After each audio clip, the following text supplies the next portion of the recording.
Muzaffarpur police ने कुख्यात shooter Govind हत्याकांड मामले का गुत्थी सुलझा ली है तथा दरअसल शूटर गोविंद की हत्या किस वजह से हुई थी और पुलिस ने इस कांड के मुख्य आरोपी को गिरफ्तार कर लिया। दरअसल बीते दिन नगर थाना क्षेत्र में अपराधियों ने कुख्यात शूटर गोविंद की गोली मारकर हत्या कर दी थी। इस घटना के एंगल को कई तरीकों से पुलिस तपशिश में जुटी थी। इसी दौरान पुलिस ने इस कांड के मुख्य आरोपी रंजय ओंकार से पूछताछ के बाद खुलासा हुआ कि जमीन और गाड़ी विवाद में उसकी हत्या हुई थी। पुलिस की जांच में यह भी बातें सामने आई कि मुख्य आरोपी रंजय ओंकार के खिलाफ पूर्व में भी कई आपराधिक मामले दर्ज है। मामले की जानकारी एसएसपी कांतेश कुमार मिश्र ने प्रेस वार्ता कर दी। दिनांक 31 मई को मुजफ्फरपुर नगर थाना अंतर्गत आइकॉन टावर अपार्टमेंट में एक हत्याकांड हुई थी, जिसमें कि गोविंद शर्मा नामक व्यक्ति की हत्या हो गई थी। इस संबंध में नगर थाना में मृतक की पत्नी के बयान पे एक कांड दर्ज हुआ है और एसआईटी द्वारा त्वरित कार्रवाई करते हुए नामजद अभियुक्त कुमार रंजय ओमकार की गिरफ्तारी हुई है।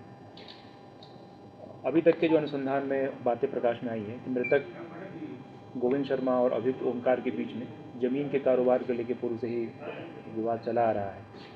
इसके अतिरिक्त गोविंद शर्मा के पास एक काला फॉर्च्यूनर गाड़ी थी, उसका इस्तेमाल कर रहा था, लेकिन इसका जो रजिस्ट्रेशन है वो ओमकार के भाई के नाम पे है। वो इस ट्रांसफ़र को लेकर भी विवाद चल रहा आ रहा था। उल्लेखनीय है कि मृतक एवं अभियुक्त कुल 3 कांडों में सहअभियुक्त रहा है।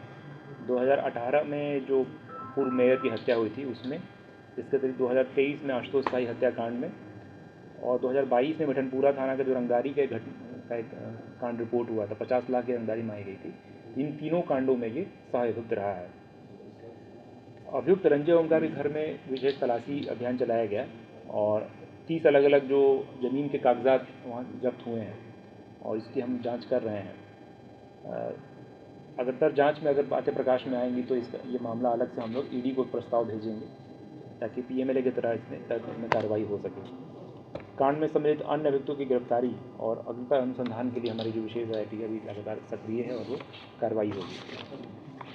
गिरफ्तार अभियुक्त के बारे में बताया गया कि 3 अलग अलग कांड है, 2 हत्या और 1 रंगदारी का।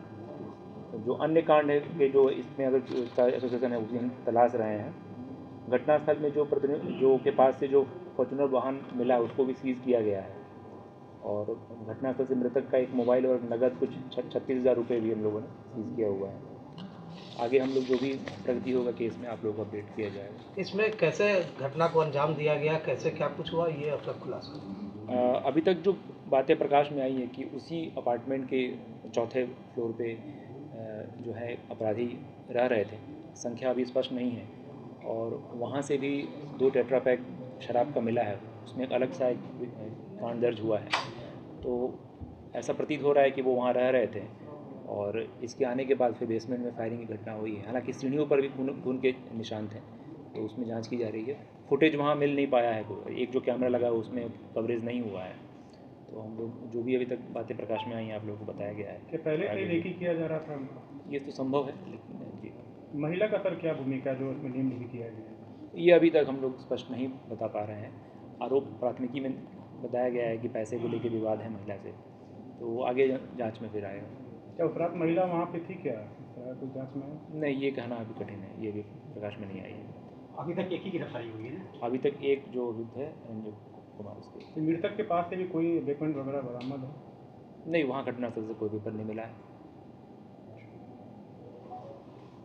और सोशल मीडिया पे भी के माध्यम से और आप लोगों के माध्यम से एक ऑडियो प्राप्त हुआ है, उसकी जांच की जा रही है और उसकी फॉरेंसिक जांच भी की जाएगी और इस अभियुक्त का नाम भी प्राथमिकी में है, तो फिर इसमें अगला कार्रवाई की जाएगी और फिर जांच भी एफएसएल से करवाएंगे। सर, दोनों में क्या संबंध है, कुछ जानकारी मिला है?